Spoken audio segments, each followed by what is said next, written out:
It is the Friday night. Well, the Friday afternoon, we're at the Christmas market. You know it goes dark these days. Having a wonderful time. In fact, it's Thursday at this point when we're doing this time around because it's our Christmas party tonight. We wanted to muck in. We are at the Christmas market, which is full of bars, full of great stuff to do, right in front of St George's Hall. Lime Street's there. John, we're having a ball. Yeah, it's nice to come down, isn't it? It's nice to see it. I've not been down yet this year. And there is like loads. Yeah, it's bigger. It's a nice vibe. Different kind of people enjoying the city and. Yeah, why not? And enjoying the Erdinger as well. It tastes delicious this afternoon. It does indeed. It tastes crisp as anything. Phil, ultimately, this is just a nice little bit of Christmas for me. This could be the first day of Christmas. We've got our Christmas party tonight.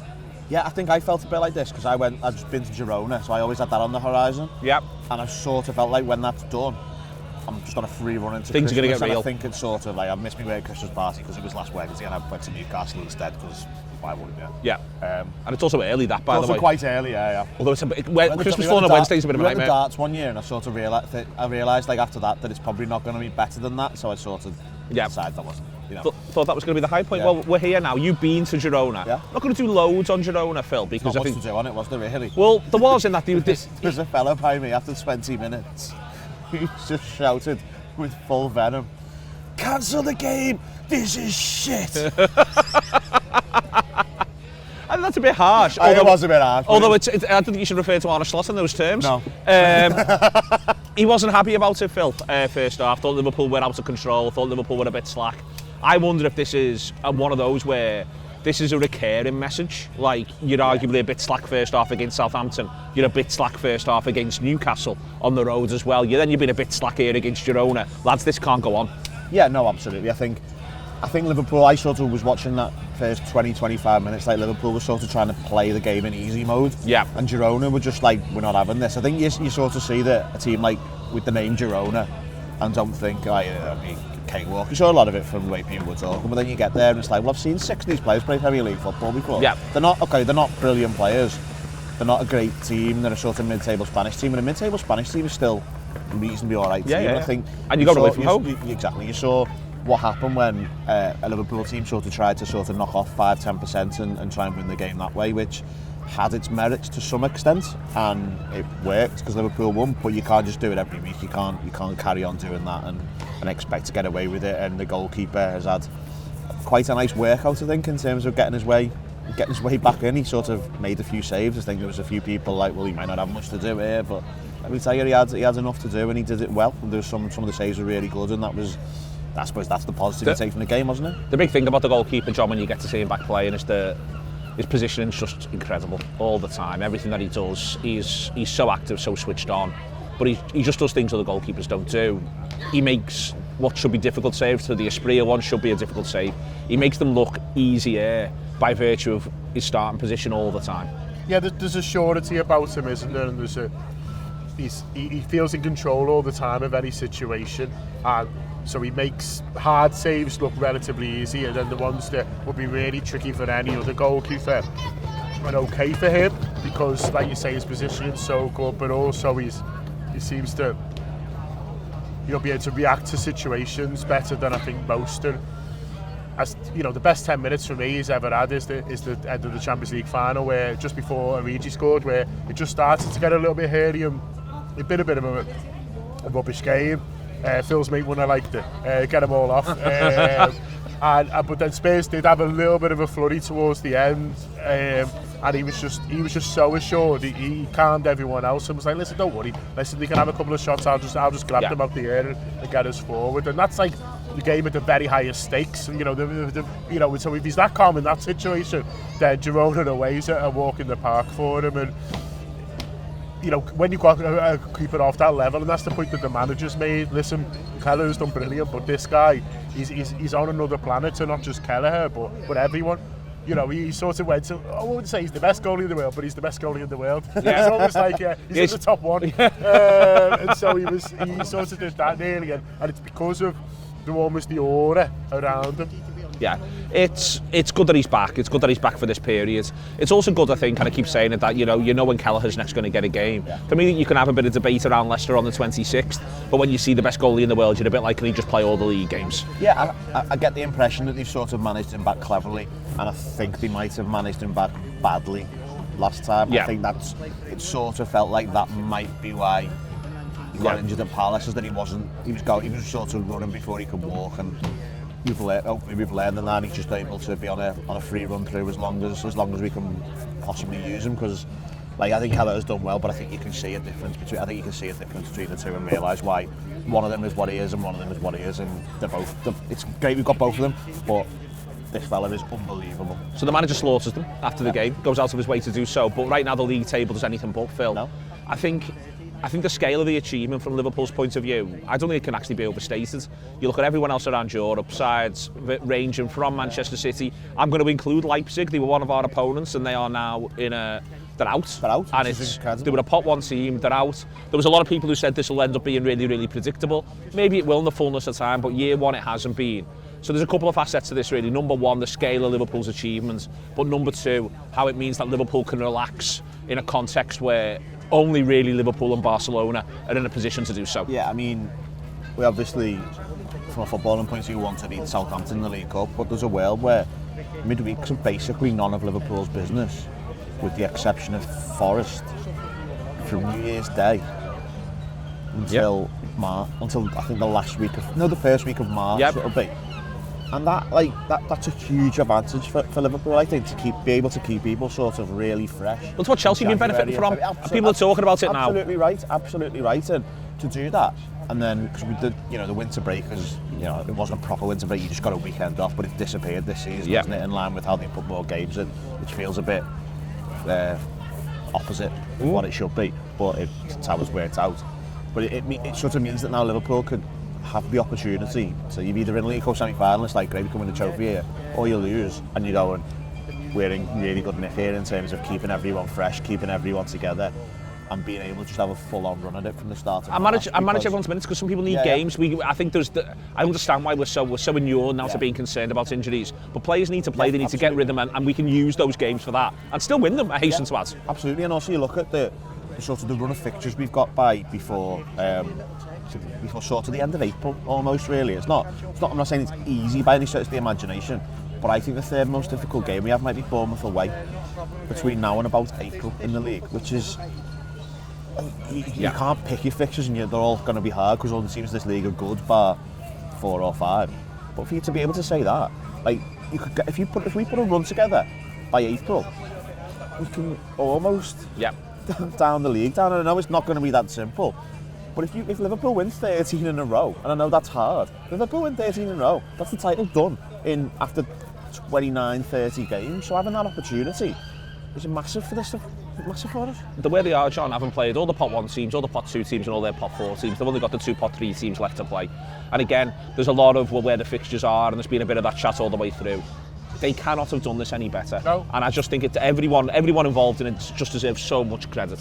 Yeah, they've just been so impressive, but it's different challenges. You've got Real Madrid at home, all the emotion around that. You've got Leverkusen, Xabi Alonso coming German champions, still doing so well.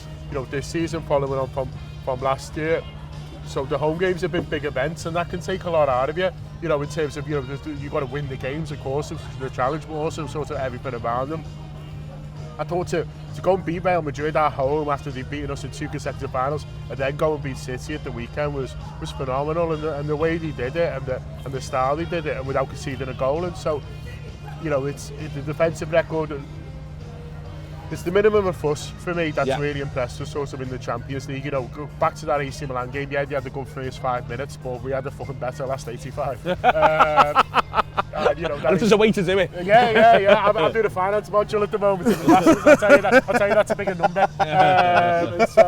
Is that what they're doing in Masters? These sound easy, John. Well, I'm hoping it is. But no, it's a minimum of fuss, which means that you're able to sort of manage it through a season, more effectively. And then now in January, like you both said, that they are in this position where, if they choose to, and listen, we don't know what the manager's going to do because we're all sort of learning about him, but if he chooses to, there are games where, like you said, Neil, just get games for other people. I'm desperate to see Elliott start, and I'm sure Elliott's desperate to start, but it's a big shout to throw him in on Saturday, and I get that. But then Wednesday, it's a big shout not to play him. You know what I mean? You've got to play him. Yeah. And so you're in that situation there, and then if you can get not just Southampton, but then even if you don't start him again till January, but he's got those 2 Champions League games or whatever, then suddenly he's in a bit of rhythm if and when we need him, and he can maybe force himself into the Premier League team. Excellent stuff. Listen, there's loads to talk about with Saturday's game. Fulham will be a difficult opponent. What we're going to do right now, we're in the Christmas markets. You can see that we're here. What we're going to do right now is take a bit of a break and come back for this Friday night. That's getting recorded on Thursday afternoon. Listen, no one ever wants to know exactly how the sausage is made. We're not going to go anywhere. We're going to sit here, but something happens in the gap.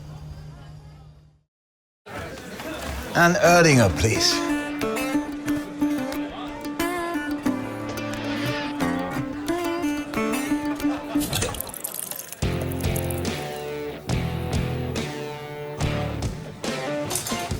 Stop! Don't forget the best bit.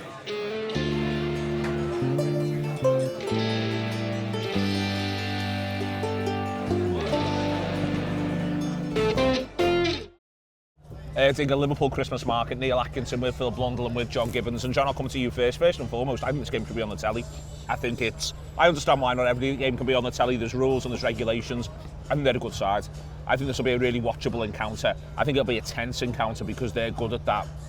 I don't see Liverpool blowing them away. I hope I'm wrong. I think that it's... I'm looking at the schedule for the TV games this weekend, and next weekend looks great. This weekend, I'm just a bit like... I've just stuck the Reds on myself. But they don't like putting Liverpool at home against what they see as mid-table sides. I think these are a very good side. They might end up mid-table, but my God, they've got some dangerous players. Yeah, there's the same number of games, there's the Phil no more than me, but the same number of games where you have to show everyone, and so I think there's a few that they throw away with the bigger teams. But I agree with you. I think Fulham are a dangerous opponent for any big side, not just us, because they'll have a go, and we saw that they took points off Arsenal. The feature against City where they were the better side. Yeah, exactly. And so I don't remember the last time we've had an easy game against Fulham. Do you know what I mean? Like a one where we've, last season was a fucking slog, wasn't it? Do you know what I mean? And we didn't play well, but they needed some big goals. Trent Alexander-Arnold, it was a massive goal from him, from distance, and I don't remember ever having a good game against them. I think there's a couple of interesting teams at the moment, in the league who've got good technical players. Forest is another one. They remind me of Forest, and Forest are the only team who've beaten us this season because they've got players who've played at a higher level, who've dropped down, but have got that hunger, they've got that feeling of, I want to prove something and maybe get back up to that level. And it feels like they're doing it together. They feel like a little bit like a gang who we're going to show them, and then maybe one of us will get their move and we'll be sort of, happy for him.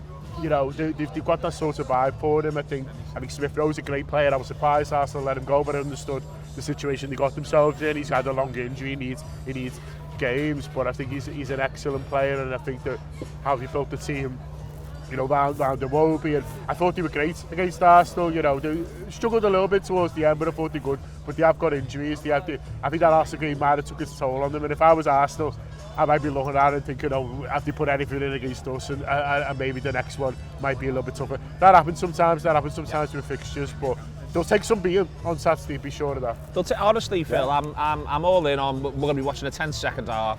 I'm looking forward to it. This is what we want. We want Liverpool to be kicking off clear. We want Liverpool to be kicking off at the business end. And if we're going to do that, then we've got to be able to deal with stuff like Fulham at home, but we've got to deal with the pressure of it. And we've got to deal with their quality, and their quality to me is absolutely up there. Yeah, I think you saw their organisation levels last weekend. I think manager's great. Yeah, I think you said on the weekend, didn't you, that Arsenal didn't have a shot after the 7th to 8th minute. Yeah. Which, when you're playing against a team like that, to do that is really, really impressive. I think one real plus point for us though is the missing the first 3 centre-back pair, and both of them are out. Yeah. Anderson's out and Bassey's out, and what I thought was really interesting last week is I thought Bassey was really helpful at getting them out of any trouble. He was taking the ball off Leno in pretty much any area you wanted. Come on, leaps and bounds, hasn't he, since he's been under that manager? I remember that game again when he played for Ajax at Anfield, and he was just Liverpool's pressing trigger, and he just couldn't cope, and he fell to pieces. But he's been very good. He's been very good for them. I thought he was really helpful in terms of them being able to play how they wanted to play last weekend. So him being unavailable, I think he's suspended, isn't he? The 5 yellow cards. You take him and Anderson out. The lads who's going to come in and have to play next to Diop has barely played for them yet. I think he signed it from Spain. I think he had an odd flag on Saturday on the game when he came on last week, and I think he might play for someone like Indonesia or someone like that, I think, from memory. But it's not, that's a baptism of fire, that, isn't it? Yeah. Coming into Anfield to try and, if someone's playing left side, you get Mohamed Salah in the centre back and It's not what you want, really, is it? I think it's a good opportunity for us, but I think they're a good team. I thought Sanderberg was man of the match by a mile. They had some Sunday summer. night. Every signing they bought, I was like, great signing. Yeah. They had some summer. Yeah, losing João Pereira, they used the money. Moutinho, so John well. Moutinho. No, they lost Pereira, didn't they? But it might be it. No, that's it. Isn't his name Pereira. Moutinho? No, Moutinho used to play for Wolves. So you're right, sorry. Polina. We're all getting it wrong. yeah. I got Anders Pereira. Anders Pereira. Yeah, we Polina, all João talking about We've done Polina. well. Sorry, I tell you what, £10 a month, fucking hell, eh? I was talking about Polina. Yeah, João Polina, sorry. But it's because not Pereira's right, playing in midfield. Yeah, I thought that's where I got yeah. it from. I got a former right back. You got a former midfielder, and we got there in the end. So well done. Oh, yeah, well done us. We had a pint. Yeah. No, go on. So they lost him. They lost Polina, and they've done brilliantly, And I it was think. sort of like people were like, oh, how are they going Yeah. to come from this? And I actually think they've come out of it on the other side as a better team in midfield. Well, I think Looks this a is bit you more were functional. often critical of Polina. I don't think critical's the right word. It was more critical sort the of idea didn't play for Liverpool. playing for Liverpool. I just couldn't get my head around Whereas it. you can see, for instance, John just talked up. You said Berg was man of the match last weekend. John talked up the summer business with Berg. I thought there was a real thought you got to see last weekend exactly what he's good at. That at times Polina wasn't, which is that it's not just that he wins it, but he can then progress you, both carrying it and he passes forward. Pass right, pass left, pass through the middle, go and get the ball after it, win head. I think he's just a very good footballer. He's a good big man. Yeah, he is. Yeah, you love a big man. I love a big man. I'd say as well, Andy Robinson's played Salah as well as anyone. Yeah. Although if we can sort of get him to sort of fail to stand in a line as well as he did for most of the game last weekend, because he was quite bad at being up with the rest of the defenders, so that's an avenue out for us. Yeah, but I think that was a little bit of Saka concern. I think. Yeah, possibly. But And one of them was a set piece in fairness. Yeah, no, one was a set piece, but there was a little thing of a Saka concern, but also a little thing of, but also these won't damage us with that, because they've got no one who runs the other side of Arsenal, whereas we will have. Exactly. I mean, I don't know what you all think. I know he's become yet again contentious. I'd be starting Nunez in this one. I would as well. You would as well. What would you start, Nunez? Probably not, no. I'd probably go for the other three. I think he's such a confidence player and he looked like shot, and I think the manager has almost said he left him on just willing a goal out of him, and it doesn't happen. I just think if he has a bad first 10, then I think he has a bad game in this one, just because I think he's aware of all the noise around him, and I think he's just struggling a little bit. And like I say, if he doesn't start well, I think it could get a bit sort of messy for him, and then you're almost carrying someone, really. So I'd much rather go with the other three. It feels a little bit safer, and I also think he's a good sub. Normally. You go with Nunez. I just worry about how many shots we're having of any real quality if you play Diaz. I think you get weaker at centre forward and on the wing, and I just don't think it really helps. I thought it was quite interesting how Girona basically tried to have the whole match played in between the lines of the penalty boxes, and we make that even. I think teams might start doing that quite a lot to us. And if Gakpo's on the left, he really wants it to be. He wants to be in the penalty inside the lines of the penalty box himself, and you're just making the pitch very, very, very small. And I think Liverpool's best way home at Anfield is to try and make the pitch as big as possible. And I think it's not like a pro Nunes thing. I just think I want a centre forward there, and he's the only one available. I think there might be a thing where we get to the sort of spring and Liverpool's best front three might involve Chiesa through the middle, because I think he's possibly the closest player in style to what I think a centre forward in this team is. What the manager wants. I think what I would say about that is it wouldn't. I think if someone like Chiesa plays centre forward, and then there isn't the goal return, people will be more forgiving than if there is the goal return around Nunez, but also around Jota as well. If Jota goes 10 games and only scores another 2 or 3 goals, people start making the same noises. And then if Chiesa plays there, people might relax a little bit about that, because all the shots come from the wider players and go from there. Any other surprises for you in selection? Anything else you'd do? I don't think he can. I think.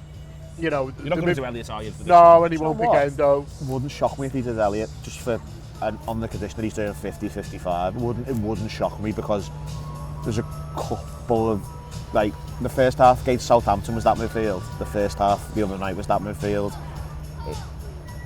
I like all the players, but I'm not sure it just works as a collective three. I just think if he'd have gone a little bit longer. I agree. He's going to bring him on. I don't know if you noticed in the ground, but he's bringing him on when we get the penalty, and then he sits him back down again. Yeah. Okay. Yeah, so he sits him back down again for 10. I think if he'd have come on then and he got half an hour, quite possible. you might have sort of seen it, but. Yeah, I think he'll ask him to go again and go for Wednesday. Okay, and at the back, you wouldn't do anything. You'd still do. You'd do I don't think there's anything you can do, really. I don't think there's anything you can do. I thought Gomez played well the other night, especially last 20. Okay. We've said it's going to be hard. We've said it's going to be tough. We respect them massively. let's be clear though, if we've got the ambitions we've got with the record we've got so far this season, it's a game Liverpool have to win. Yeah, and they know that, and there's a steely determination about Liverpool at the moment that means I just can't see them going into it with anything less than full focus. I think Tuesday, wasn't ideal, but the managers reminded them of the standards, and that's no bad thing. It's easy to do that when you win, I think, and he's taken his moment well, I think, to remind them of the standards that they need to set. And remind them, if you're not pressing how you should be, if you're not working how you should be, then suddenly, other teams can have joy. Fulham are in that bracket. I think Fulham are probably as good as Girona, personally. I think it's a similar sort of level of team, and maybe Fulham have got a striker who just needs that half chance, like we saw against Arsenal. It's unreal, that goal, by the way. It's some hit, and they've got someone who can just sort of really hurt you, and so it's a reminder, both last Saturday's game, Fulham game, and Liverpool's game, a reminder if needed that if you drop your level a little bit, you can be hurt. But I sort of don't think they need it. I think there's enough about them at the moment that I think they'll deal with it on Saturday. They'll deal with it well. Yep, all that. I agree with all that. Yeah. I agree with all that. I agree with all that. Yeah, I think it's a good summation. All fair enough. All more than fair enough. We are in the Christmas markets. We are in front of the wonderful St George's Hall. We are here with Erdinger. We're delighted to be here. Gonna get one of them little huts. I've got my eye on them. Yeah, get one of them little huts. I wanted to use in that as a photo in that little thing. Well, there's that one there for the three of us, Phil, if you're not careful. Christ. Who's getting on the bottom? I don't think any of us get on the bottom there. It looks low with our knees. Yeah, it does. At our age, unfortunately. Let's just go in one of the little ski things. We'll go in one of the little ski things, go from there, have a ball, and listen, if I've said it once, I've said it 1,000 times. Last Christmas, Raphael van der Vaart. The very next day, Memphis Depay. See you later on.